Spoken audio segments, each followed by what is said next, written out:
G'day legends and welcome back to the Fanatics Fan House. My name is Tom Gallop and this is Chin Music.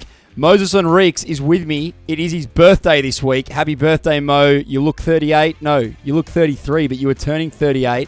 Unfortunately, not dressed in a tuxedo at the Allan Border Medal tonight. Unfortunately, you've actually lowered the decorum of this show and you've worn shorts for the first time. Very disappointing, Moe, but welcome. Thanks, Tom. Thanks for having me. I thought my hamstrings were looking, well, better than normal this morning, so I thought I'd bring out the short shorts today, mate. Thanks for noticing. Just before we go any further, we've got a special guest today, but before we get to Josh, I did want to speak to you. You were spotted during the week. I got some close... I was spotted. You were spotted. Things have changed. You know, now you're getting spotted. Now that we're into our 10th episode of Chim Music. And into the 800s of followers on Instagram as well. I reckon you're almost 900 now on the followship. But you were spotted running around Centennial Park with a lady friend, Tom. And I'm pretty sure you were single before the show started and all this fanfare. And all of a sudden... What's going on? You haven't told me yet. How far into the relationship are we, or are you just run buddies? Well, as the Whitlams said, there's no aphrodisiac like loneliness, but it turns out there's no aphrodisiac like cricket podcasts. So, since we started recording, been very fortunate to buddy up with someone, if you want to call it that. Fortunately for me, as so a big run sports buddy or no, more than a run buddy. Oh, okay, definitely girlfriend status. Thanks, Mo. But of the girlfriends I've had, she's definitely the most clued on with sport, which is a big thing. Famously, I made my first grade debut in cricket, and my girlfriend at the time was sitting next to my sister. Big day for the family. Tom's debuting in first grade, and she turned to Anna and said, "Gee, I hope he gets out soon so I can go." But Annie, who has come onto the scene, is a big cricket fan. She came to the Sixers. She loves the power surge. So particularly happy when you two boys are batting. Josh, we've got you on the couch. Please let me stop talking about this. Look how quick that changes subject. He's the king of segues, Josh. Josh, welcome. New addition to New South Wales, having moved here a few months ago. And now our most recent addition on the Big Brown Couch. Thanks for coming on, mate. Yeah, thanks for having me, guys. Looking forward to it. When you first arrived... it must have been around June or July.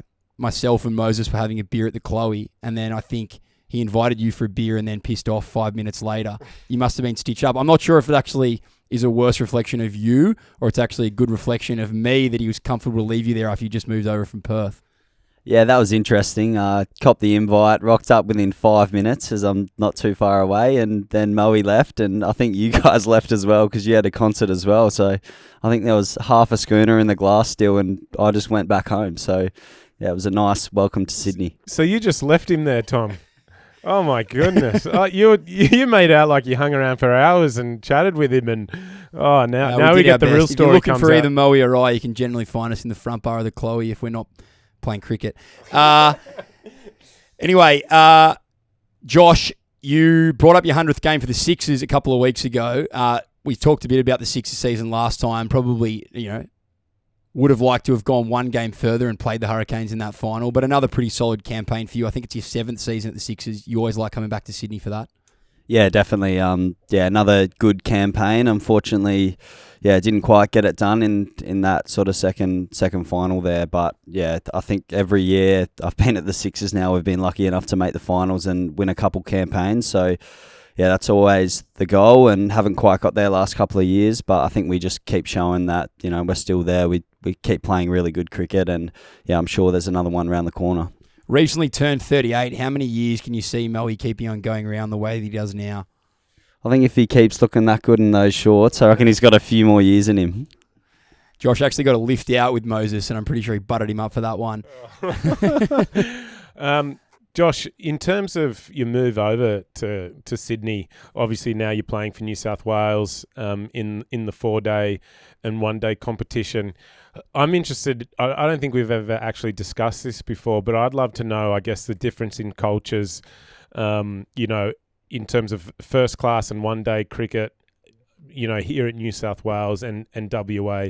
I mean, obviously, other than the obvious one, which is WA have won a lot of trophies in the last 3 years, where us at New South Wales, we haven't. But just in terms of, the different types of setups? What's pre-season look like at WA in comparison to New South Wales? Is there anything like noticeably different that you notice? Yeah, I must admit there are a lot of similarities. I think, most, well-run organisations do a lot of similar stuff. But yeah, I guess, probably the main difference I've certainly found is, I guess, WA, everyone's really close together. Like, I think, outside of cricket, a lot of time is spent together, and I think, no doubt that's a huge part of that WA culture. I've certainly noticed that it's probably not, logistically as possible a lot of the time here, but it's I think the difference here is we've got such a younger squad, and I think, it's that's the development moving forward. And I think no doubt we can do that. We do it in the winter playing lots of golf and stuff like that. But, I think that's something moving forward that, I've definitely noticed it getting better as the season's gone on. Yeah, I think that's always definitely been a challenge in Sydney is we are so geographically challenged in terms of where players live around Sydney and trying to find... Or even Byron Bay, yes. But... it's not, when you speak to guys from Tasmania or Perth or Adelaide, everyone sort of lives 15 minutes away. So organising get-togethers are a lot easier, where in Sydney, some guys live 2.5 hours away from, the other guy, if one guy lives north or the other one lives south. So can understand that. And, I think for maybe the Sydney and Melbourne teams would find those, the geographic challenges, quite big ones. I think Charlie Wakeham said last week after the Hurricane celebrations, most of them walked home from Matthew Wade's place where they'd been till 6 a.m. So definitely different from if you're in Sydney and going north, south, east, west. Josh, congratulations, mate. You got 100 for Australia A last week. That must have been a pretty special game. The first thing I wanted to ask was actually... Jaden Goodwin made 70 at the top of the order, and then yourself and good friend of the show, Curtis Patterson, also made hundreds. No one else got double figures in that innings. As a grade cricketer, I always found it sweeter if I got 30 or 40 and no one else made runs. But for you blokes who've played much better cricket than that, although cricket is a team game, is it better when you get 100 and other blokes miss out? It's a great question. Just be honest.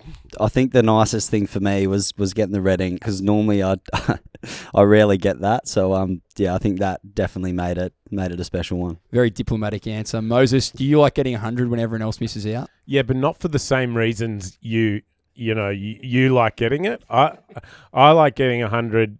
It's a nice feeling when other people miss out, because it tells you that it was a good like a good bowling wicket, and you found a way to score runs on a really tricky wicket. A lot of the time, if a lot of the batters have missed out or have got single-figure scores, it is because they're usually bowler-friendly conditions. And when you're able to score 100 in those types of conditions, it's much more rewarding than scoring, I guess, for instance, and it's not to take away from, the first Sri Lankan Test, but, there's 300s in that test, and whether one of them scored one or not, the other two were probably going to get scored and Australia win the test match anyway.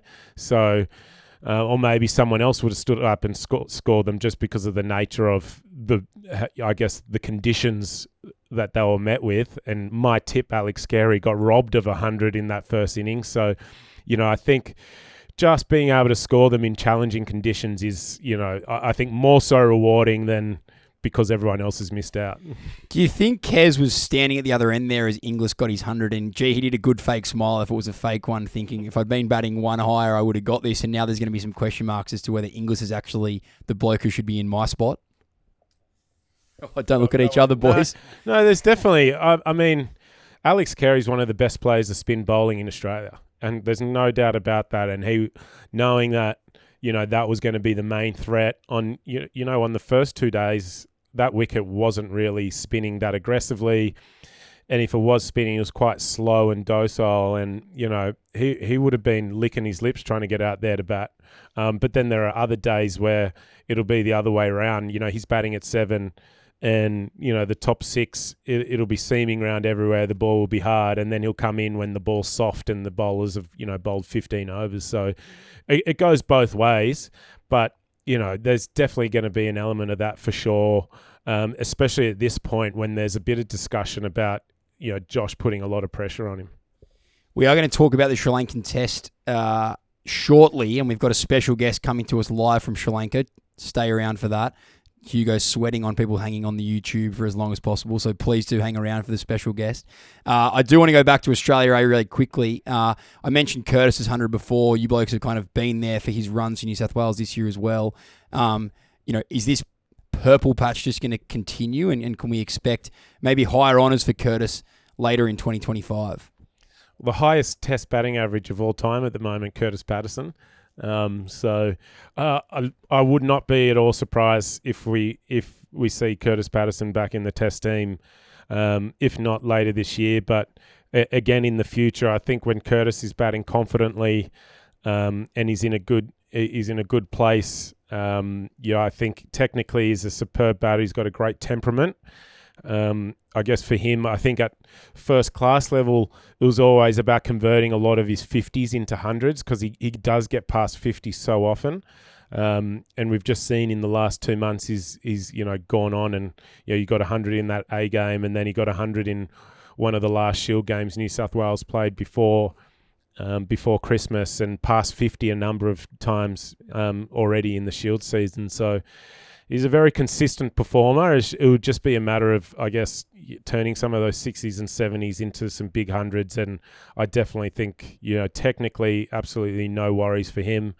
At the moment, his bat's looking really wide and he's moving really well. So, I don't think it's talent that's going to stop him from playing. And dare I say, a matter of time until he joins us on the big brown couch. He's chomping at the bit to get on the brown couch.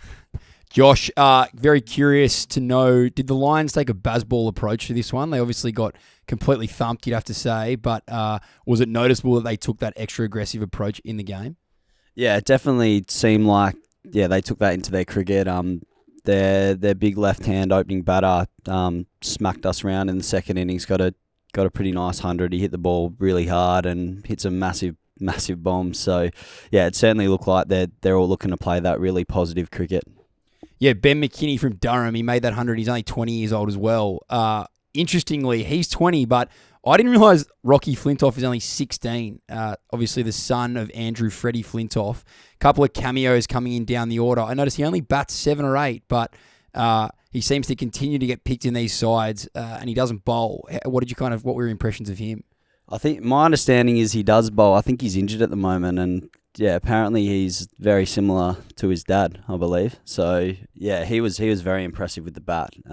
He looked like a proper cricketer, and I think in a couple of years' time, I reckon he could be wearing one of those England shirts in the Test team. Mo, you're a bit of a prodigy at 16. How would you have gone against the England Lions as a 16-year-old travelling over there in the UK? To be honest, I have no idea, but it doesn't look like that England Lions team was a true, I guess, England A team. They've got a lot of depth in their first-class cricket system, and I'm not sure if that's the second best English Test team that we just saw, especially considering, the balance of the Australian A team, Australia A team was heavily, focused on bowling, so that a lot of the bowlers didn't have to bowl too many overs before the Shield. I think they picked maybe 4 out-and-out batters. It wasn't even Australia A's actually next best team. In terms of batters, there was, they were trying to make sure that Let's not take anything away from the batters that did get 100, though. No, that means that the batters who scored hundreds had an even more important role, because there was so little of them picked in the game, because they picked so many bowlers. And the fact that Australia was so, I guess, able to win by such an amount speaks, I guess, a lot about the guys who actually played the game, because it wasn't, if you're picking a team, you're not going to pick a team with 4 batters and then 7 bowlers. So it's just it wasn't the right balance, but you can understand why an Australia A team would do that leading into the second half of a first class season, where, the English Lions are in their off season at the moment. It may not be their second best team, but Josh, was there anyone in particular who caught your eye from the England side who Australian fans can potentially get excited or get nervous to see at the end of the year for the Ashes, or maybe further into the future? Yeah, I mean, Rocky Flintoff, that 16 was pretty impressive. So I have no doubt in a few years' time, I reckon he'll be in amongst it for sure. the big left-hander McKinney, gee, hits the ball really hard. I wish I could hit it that hard. He looked pretty solid. And they had a guy, Sonny Baker, who everyone said he bowled the absolute speed of light, and he bowled some fast balls, but I think that was actually his first-class debut. So I think with a bit more cricket behind him down the track, I think, there might be something there as well. Very good. About, just interested to know, I saw Tung played. He's been touted already, and I think he's already played a little bit of cricket for England. How was he in the game to face? Yeah, I only faced like a few overs of him with the second new ball, and bowls nice outswingers and hit the bat pretty hard. He looked pretty good. No problems for you though. I was going to say you were batting pretty quick at the end there. Yeah, you took the runnable 100. The wickets were running out, and the 100 was looking further away, so I had to get a move on. Very good.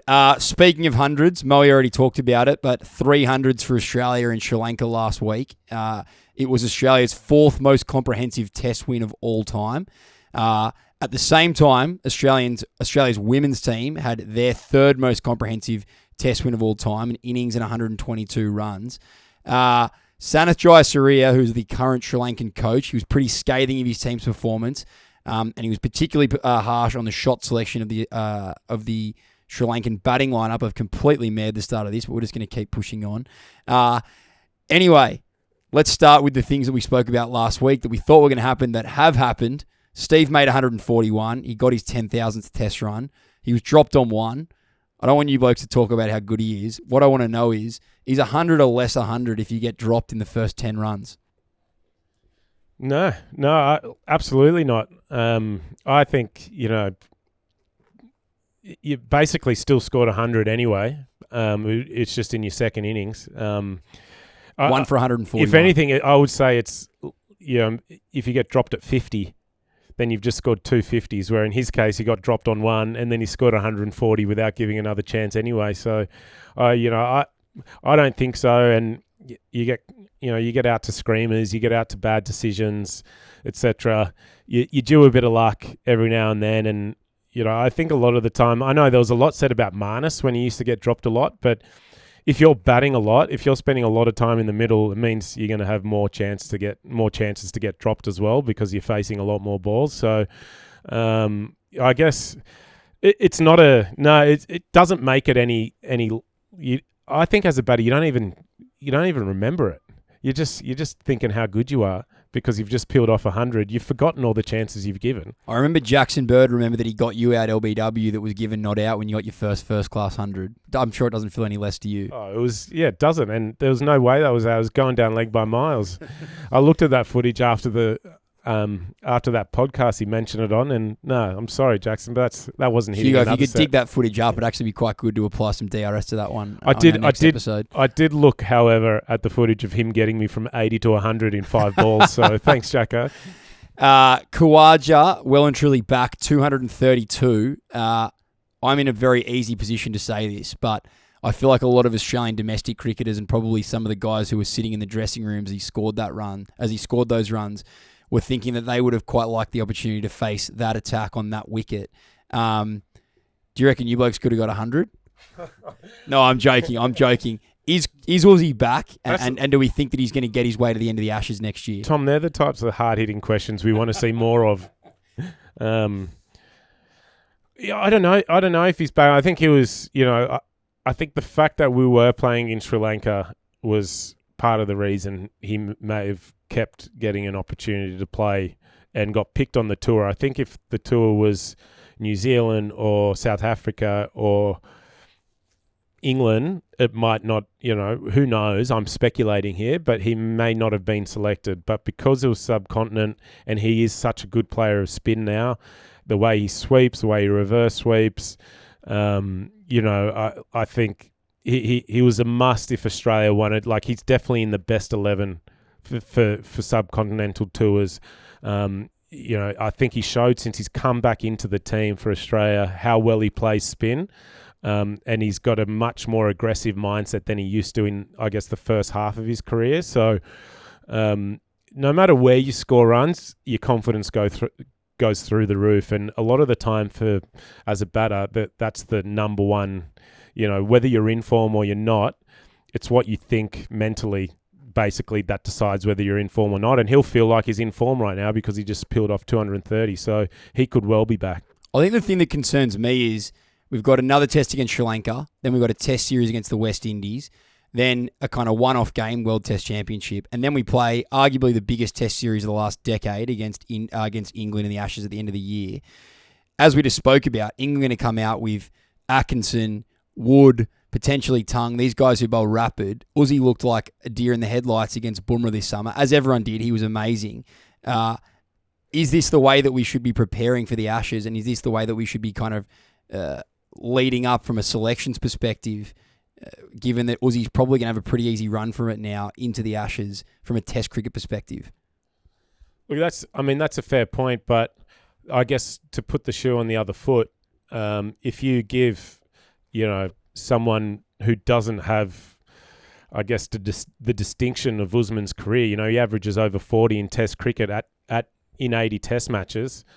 If you give someone else a go against some lesser opposition over the next 6 or 7 tests, and then they do play against Wood, Atkinson, and those bowlers that you mentioned in a home Ashes, they're going to come up against something that they've never come up against before, in a spotlight that they've never come up against before. So is that when you want to, or is it after the Ashes that you want to start looking at possibly, bleeding players into the team? If we still feel Uzi's going to be in the best 11 for the Ashes, then 100% I would be sticking with him, and then possibly, I guess trialing other openers after the Ashes when maybe they've got some opportunities against other opposition. Josh, the other bloke to make 100, Josh Inglis. I'm sure he's a pretty good mate of yours, ex-teammate at WA. You must have been pretty excited to see him get that 100. Yeah, definitely. He's had an outstanding few years, and he's kind of been, sitting in, running the drinks for that Test team for probably the last 2.5 years now, and he's been around it a lot, and we've seen his white ball stuff go to another level now, and I think, he's been chomping at the bit to get an opportunity. He's missed a lot of 4-day cricket for WA, being on these sort of home Test tours, and yeah, he's a superstar player. I had no doubt he'd do well, and yeah, he again showcased his skills, his sweeping. He's a great player of spin, and I think on that point, they actually probably blooded him in and gave him a really good opportunity, and I've no doubt he'll be in those conversations coming to that Ashes series next year. A lot of chat in the kind of aftermath of when he got dropped. There was a lot of chat from George Bailey about how they still saw Nathan McSweeney playing an important role in the middle order. Obviously, Josh Inglis comes into the middle order and scores 100. Poor old Nathan is sitting in the dressing room watching that 100 after having opened the batting against Bumrah over the summer. How frustrating would that have been for Nathan McSweeney? I was pretty impressed that he came out and fielded very well, took a sharp catch at Galle on day 2, but that can't be easy for him. I was actually going to say, just before you brought this up, spare a thought for Nathan McSweeney, who had to open the batting here in Australia on spicy wickets against Jasprit Bumrah, and then gets, I guess, disregarded as an option in the middle order there for Sri Lanka. And as Philippe said, Josh Inglis is a very good cricketer, a very good player, and obviously showed that he's good enough at Test level to score runs in that Test match. And I guess it's a case of the right timing, right player, right time, etc. But I'm sure McSweeney would have loved to make his debut, in Sri Lanka, batting at 5 rather than opening the batting at Optus against Bumrah. But having said that, at least he knows, for the rest of his Test career, and I'm talking about McSweeney, is that he's not going to come up against anything tougher than what he's faced already. So that's, it's not going to get any tougher than that. The best bowler in the world, statistically, in the last, ever. It won't get any tougher than that for Nathan moving forward, and any opportunity he gets from there will be, I'm sure he'll grab in a later date. We are one of the more fine, smooth-running podcasts in cricket all over the world, and Hugo has just alerted me to the fact that we have our special guest live from Sri Lanka, Geoff Marsh. Are you with us? And the AST cap, no less. You got to be pretty happy with that, mate. Are you on a walk, Swamp? Mate, I was just in a restaurant. We've just got to this game part, mate. So I've been in there just grabbing some lunch. We're heading out shortly. Any game in the background? Show us some of the game. Can you flip the camera around a little bit? There's no game. Just got a big lake. Outstanding scenes. Swampy, Tom Gallop, mate. We've also got Josh Philippe on the couch. Thanks a lot for joining us. We've just been talking about the first test, actually. One of the things that stood out to me was the vibe in Galle. It looks like the fans have a lot of fun there, running around the ground. It's a bit different to, I guess, like collared shirt and nice shorts like Moe's wearing in the SCG members, mate. What's it like watching Test cricket there? Mate, it's fantastic. There's a lot of Aussies out here. Come out. There's quite a few tour groups, but there's the ground. It's a beautiful ground. You got the fort in the background. You got people sitting up on top of the fort watching the cricket. There's a lot of spectators inside the ground and a really good atmosphere. So it's been the first test match was fantastic. What can we expect from the second test? Pretty strange circumstances that they're actually going back to Galle for the second test as well. Are we expecting conditions to be pretty similar? Well, I think they will. After the game, we were sitting watching them water the wicket area. They watered it all bar the wicket we played on, which I'm not sure whether we're going to play on the same wicket or whether they're going to bring up a new one. There were 3 wickets out on the square that were sort of semi-made up, which they could use, but they didn't touch the wicket we played on. There's a chance we may play on that again. Did you go out into the square, Swampy, to have a look at that wicket? Was it looking tired by the time you got out there? Well, I didn't see it after the game, but I saw it at the start, and it looked it was really dry, and it had a few cracks on it. But I thought the wicket played pretty well, considering. I thought probably the hardest day to bat on it was the first day, when we could have quite easily been 3 or 4 down at lunchtime and probably in a little bit of trouble. But Smithy and Aussie batted really well on it. It was a tacky sort of wicket, so that was a tough day.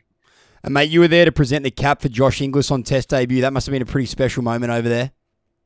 Yeah, well, it's whenever you get invited back to do into that inner sanctum to present a cap, it's a really special moment. And Moses know what it's like. You walk into that group and it's like, well, I'm back here, and it's quite intimidating. But it's always a really big honour to present a cap to to a player that's getting his first one. And and Josh, I've known really well. I've sort of spent a bit of time with him coaching at the Wacker, and when he first came in, I was doing the academy second 11 with him, and then he made it through into the Shield side. So, but he, right from day one, you always knew that he had something special about him, and I think we saw that in the first Test match. I mean, I just loved his first shot that he played off the back foot. I would dream to play something like that, but it was he played so well. His footwork forward and back was terrific. So. Really pleased that in your first Test match you make 100. Did you get to present your boys' caps when they made their debuts? Yeah, I did both the boys. Yeah, I was lucky enough to do Sean and Mitch's and Cameron Bancroft's and now Josh's. So sometimes it helps to be on tour to get that gig. Very popular man in Australian cricket. Moe, who presented your Test cap? Steve Rickson presented mine. A great mate of yours, I think, Swampy. Yeah, Stumper. Yeah, no. Good man, yeah. He did a lot for cricket. Loved the game of cricket, and certainly for New South Wales, he, at the times we didn't like him because he was coaching the opposition, and he had a very successful side in those days. Swampy, what did you guys get up to on the day that got rained off? Come on, well, be honest. I've got 70 odd people here, and they've come on tour for not only to watch the cricket, but they're certainly after hours. Yeah, it's hard work. The boys enjoy, but we were so lucky at the ground. We've got a beautiful air conditioned room, and it's got a nice bar there and toilets and that for the girls and that. So yes, from tea time onwards, it's a pretty fun time in there.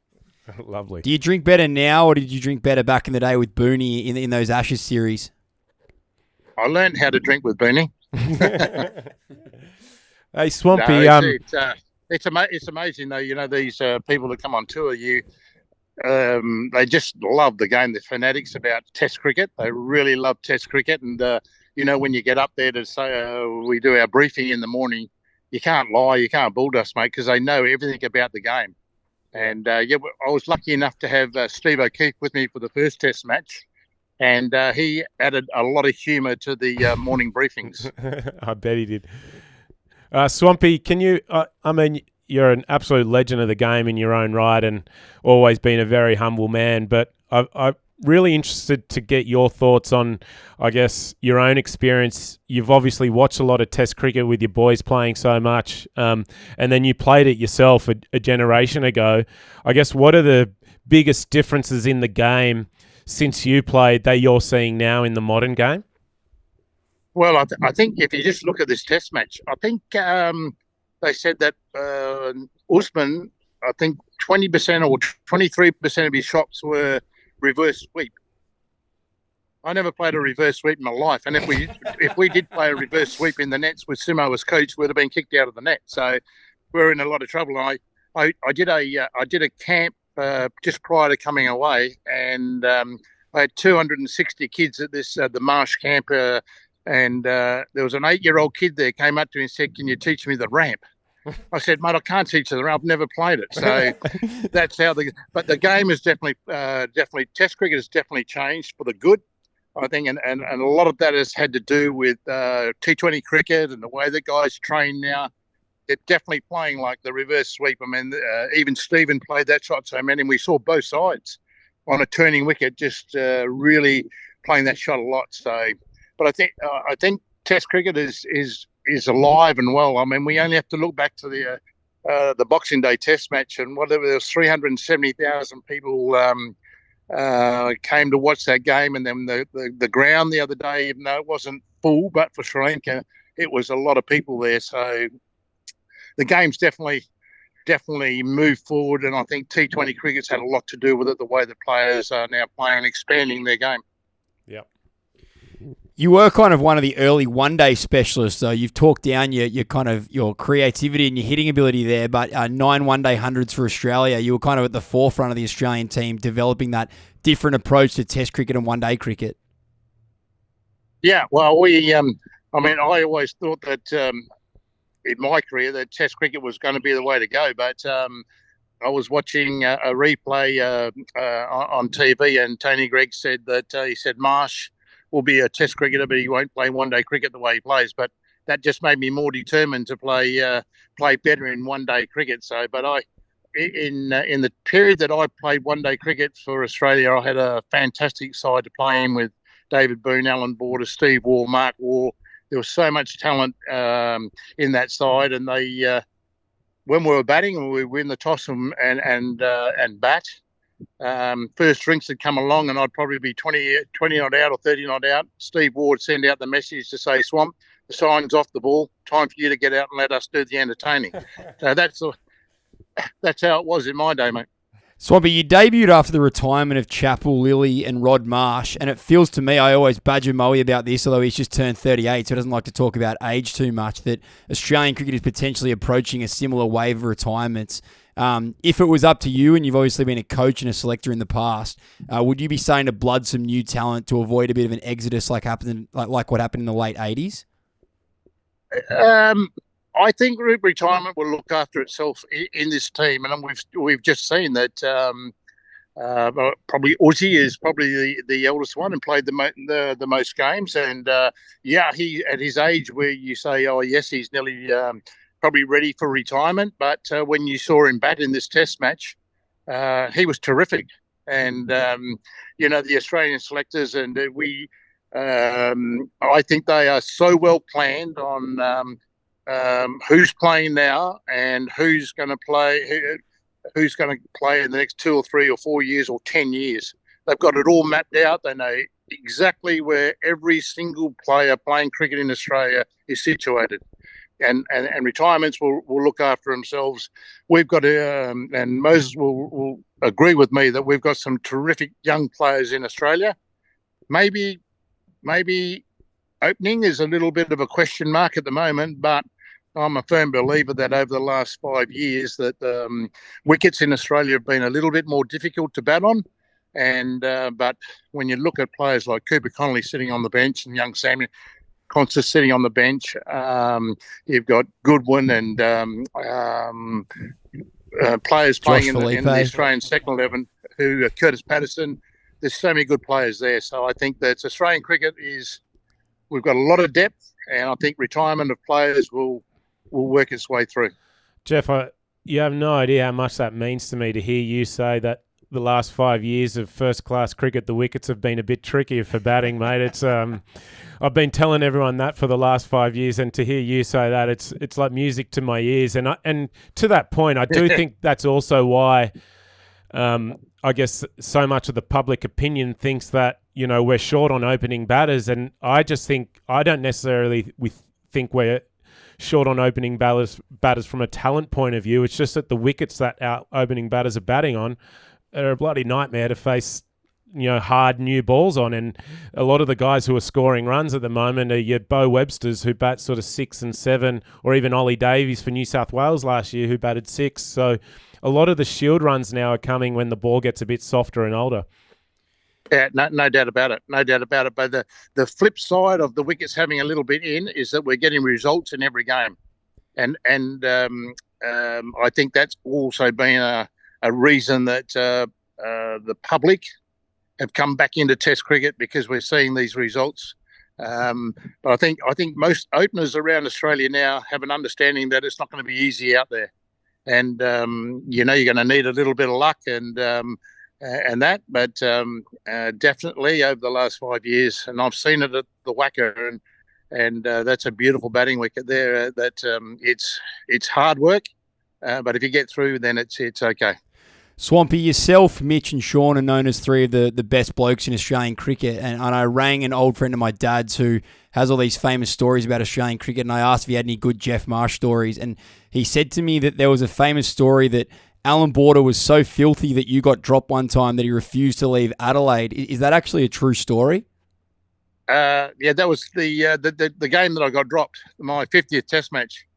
I got left out of the side, and AB refused to get on the plane the next day to come to Perth for the Test match. So it was a beautiful thing for AB to do. But you know, the bottom line is that I hadn't scored enough runs and not enough bigger scores, big hundreds, and that was the reason that I was told that I was left out of the side. And that had to happen. And along came Michael Slater, which wasn't a bad replacement.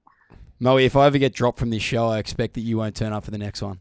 I mean, what a powerful move from the skipper to, you know, I think as a captain, that would really show the rest of your team how much confidence, you know, I think a lot of other batters in that team would feel, oh, wow, you know, the captain wants to keep this group together. He's going out on a limb for, you know, an opening batter and one of his teammates. And I think that's such a strong show of leadership from AB there. He must have been awesome to play under, Swampy. Yeah, he was fantastic. But I think, you know, when AB took over, it was rocky roads, you know, like you had players that had gone to South Africa, and Bobby Simpson came on as coach with AB, and it was really tough in those early days. You know, we had a really young side, and I think we went through a lot, but at the end we were playing some terrific cricket, and we were becoming a really good side. And I think AB just appreciated the fact that the guys around him had supported him and got the team into the position it is that day. So yeah, it was a nice thing, and it's a nice memory to always have that the skipper refused to play after I got dropped. Hey, Swampy, did you play the game when AB and Craig McDermott got into a bit of a tiff out there on the field, and AB was doing all the finger pointing? No, I don't think I played in that one, no. Oh, okay. I would have loved to see what the dressing room chat was after that, that's all. Well, it would have been very interesting. I tell you what, there was only one winner. Yeah. There's only it takes a lot to get AB upset, but if you do the wrong thing, you know all about it. I mean, he was a terrific captain. He was one of those captains that just led by example, and the way he trained, the way he played. He was never one for a lot of words, but the partnership between Alan Border and Simo was terrific. And when Simo was, he was. If you talk to any player that played under Simo as coach, they rate him really highly because he taught us about the game at that level. And he was always in the nets working on your skill. And we said in 1986 when we came together with Simo in New Zealand that we wanted to be the best fielding team in the world. And in 1987 we won the World Cup in India, and we won it because of our fielding. So I think it was just that partnership with AB Simo, the team with Dean Jones and David Boone and War Brothers and all those guys, Ian Healy, just built a side. And you never want to see one of your mates go. Swampy, we want you to get back to the game park shortly, but you did just mention the 1987 World Cup win. You were also the coach for the 1999 World Cup win that Australia had. You mentioned a good day drinking for the rain-affected day in Sri Lanka just the other day, but which was a better celebration, the 1987 World Cup win or the 1999 World Cup win at Lord's?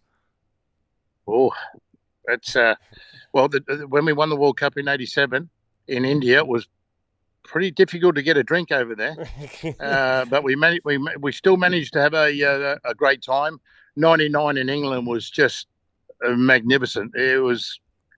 It was a hard tournament to win, and then when we won it, I mean, when you're given a license to party in London, it's not a bad place to be. So I would have to say '99 was a very good celebration. Do you remember who led the charge that night or those days and nights? Well, I think they were all in it, Warnie, everybody. I think the whole team just, like when you win a World Cup, anywhere in the world's fantastic, but when you win one and they're at Lord's, that is really special.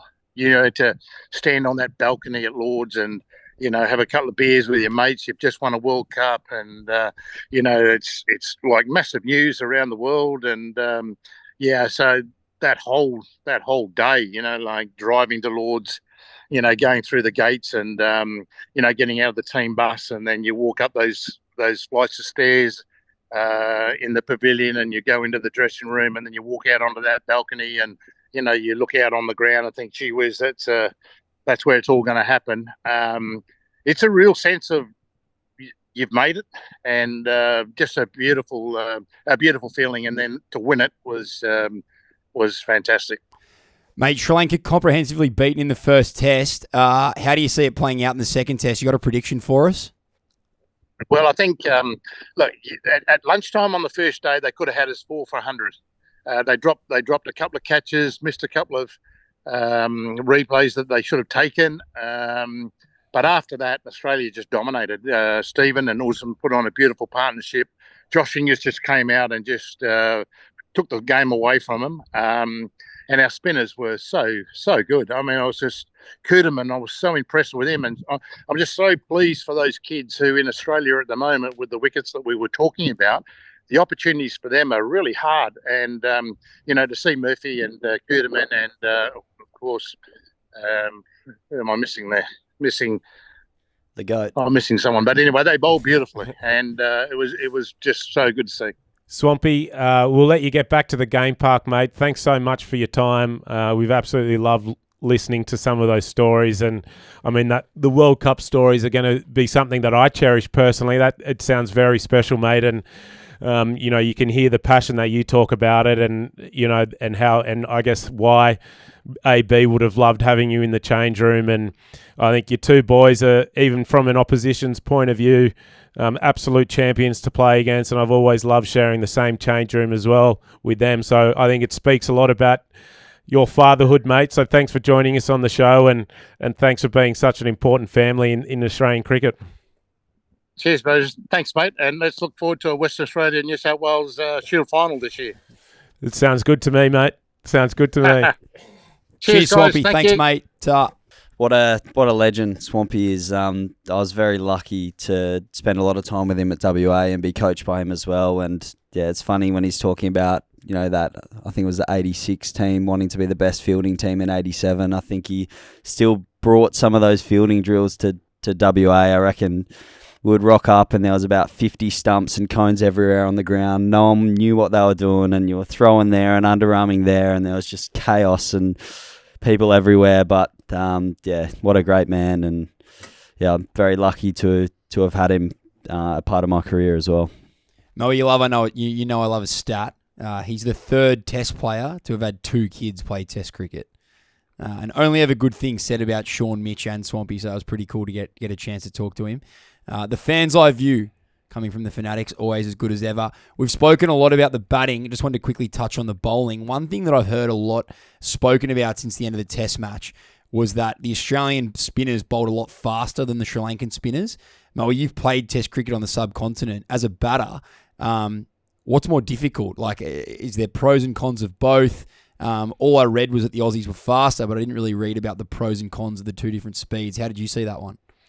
Yeah, look, it's a difficult one to put your finger on, because what is successful in the subcontinent for spin bowling is probably a little different to what's successful here in Australia. So I think in Sri Lanka, you don't necessarily want every ball to spin.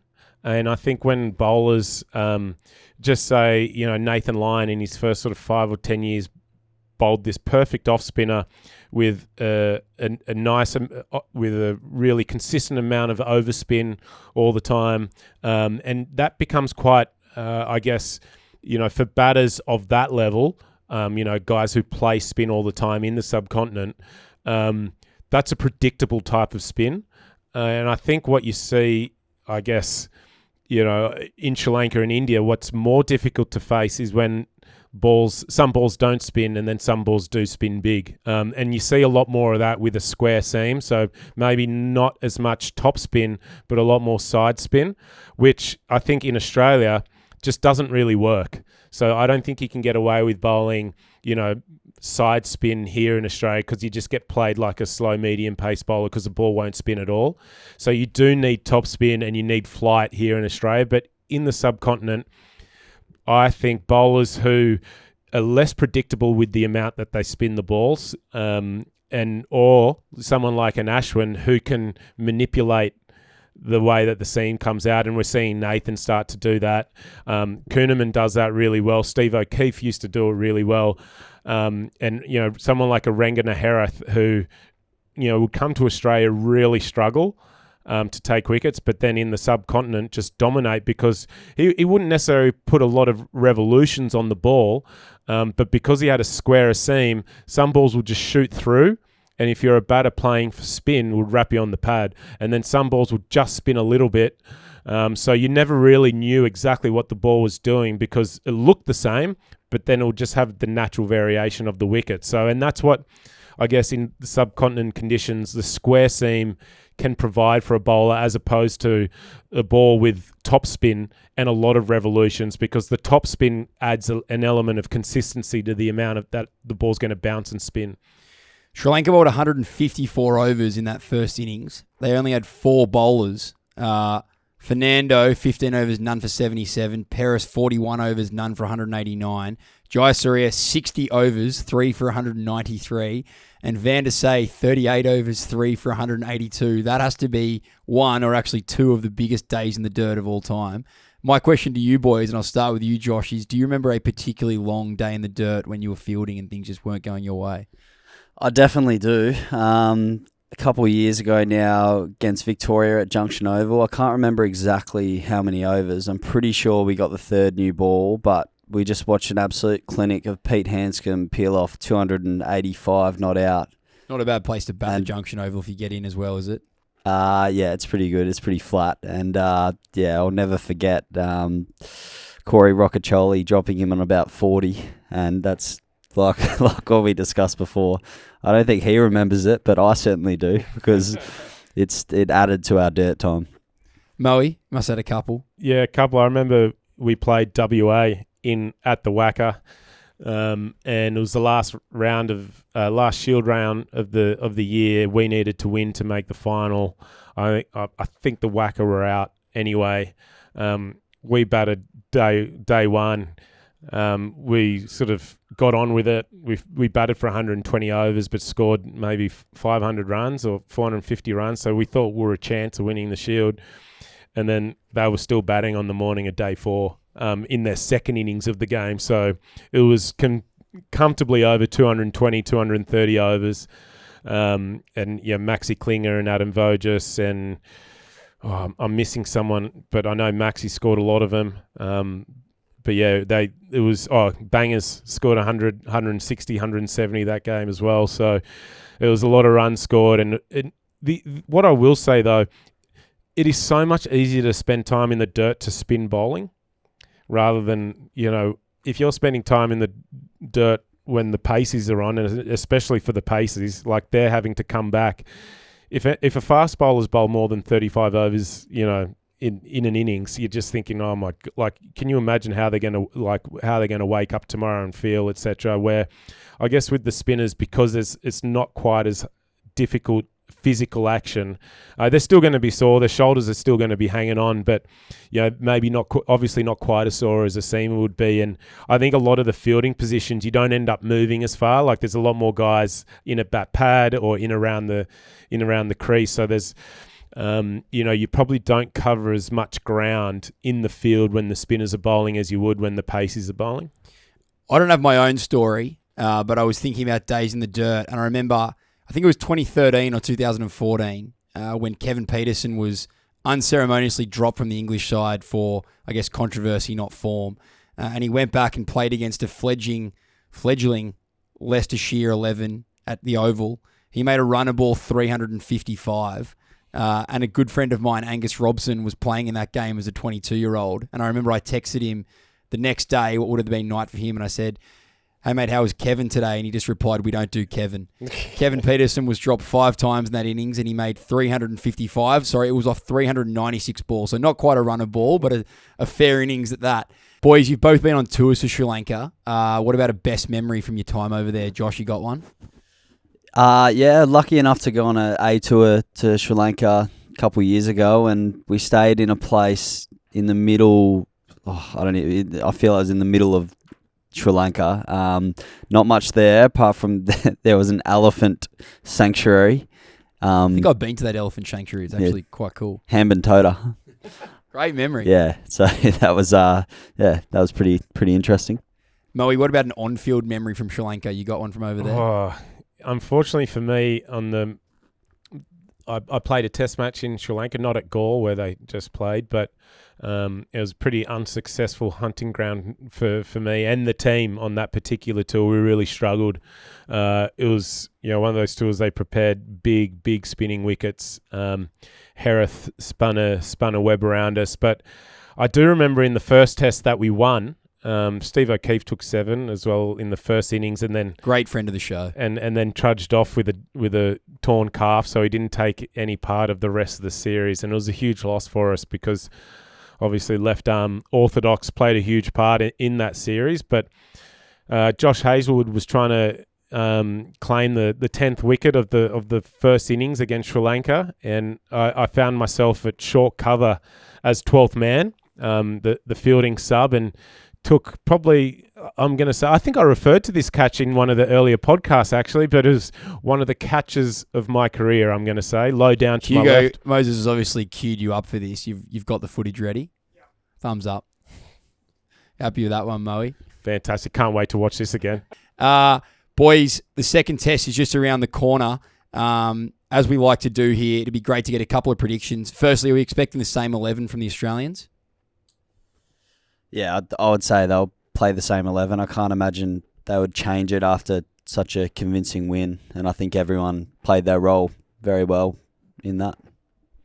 Yeah, I mean, I think the only change would be possibly, Connolly in for Webster, and that'd be stiff after the debut game 2 games ago for Big Slug. I know, and again, I just think with the amount of overs that Lyon and Kuhneman got through, and we didn't see much of Todd Murphy in that last test. It's not to say he wouldn't be able to do a job and take the wickets, but whether another seamer would come in for Murphy, whether it's a Scott Boland comes in for Murphy, and then you can pick your third spinner as Connolly in for Webster, because we really didn't see much of Bo or Todd. So, I mean, that would be the only two changes they'd even consider, I'd say. But otherwise, personally, I'd be going in with the same 11.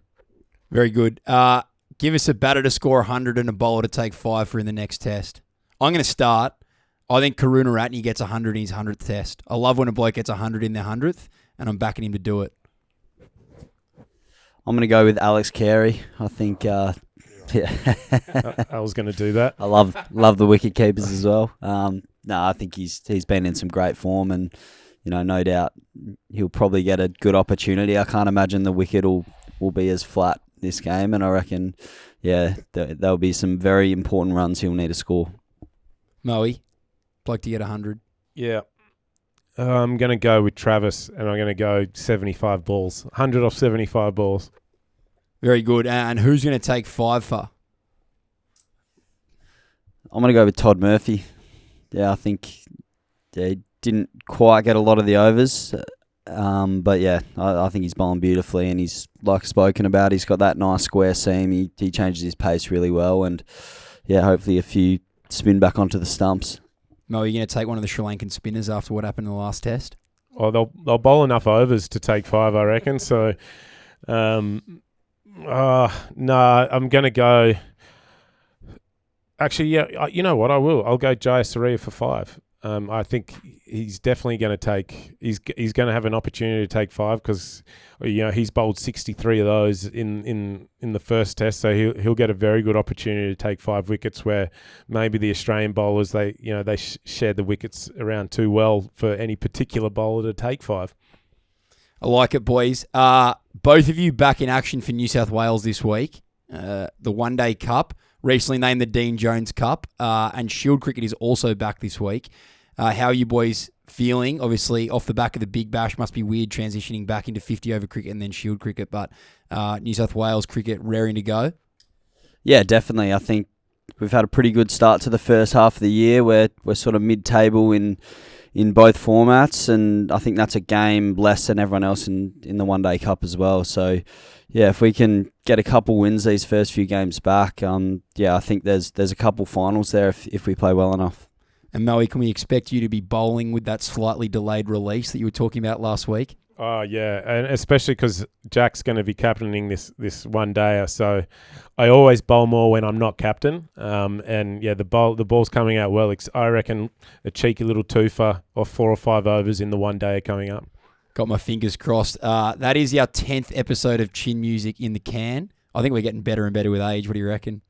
Yeah, definitely. And I mean, it's doing well. It's doing wonders for your personal life by the sounds of the thing, Tom. So, yeah, I'd love to see what she thinks about you calling her a buddy about an hour ago. So really looking forward to that. I did backtrack on that and say girlfriend, but Annie, you did slide into my DMs. Don't forget that you did. Very good, boys. I got nothing else off the back of that. Josh, it's been epic having you on, mate. And if you do fancy more than one beer at the Clovelly Hotel in the next couple of weeks, it'd be my absolute pleasure. And we'll see if we can get Mo down there for more than 5 minutes.